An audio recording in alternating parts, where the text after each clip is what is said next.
60 कोटी रुपयांचा मालमत्ता कर भरूनही पिंपरी चिंचवडकरांना खड्ड्यातून जीव मुठीत धरून प्रवास करावा लागतो। अशा परिस्थितीत या समस्येवर उपाय करण्याऐवजी आता सत्ताधारी भाजपनं नागरिकांच्या खिशावर डल्ला मारण्याची तयारी सुरू केली आहे। शहरात पुन्हा पे अँड पर एक पॉलिसी राबवण्याचा घाट पिंपरी चिंचवड महापालिकेनं घातला। स्थायी समितीनं या प्रस्तावाला मंजुरी दिली। यानुसार शहरातील 350 किलोमीटर रस्त्यांवर 3 भागांमध्ये पे अँड पार्कचे दर ठरवण्यात आले।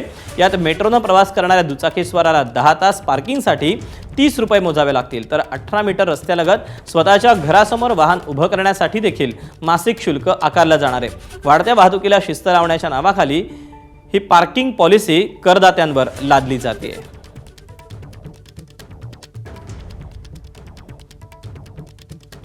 त्याच्यामध्ये 5 रुपये टू व्हीलर आणि 10 रुपये फोर व्हीलर आणि एका रस्त्याला तशा पद्धतीने आपण आकारतोय।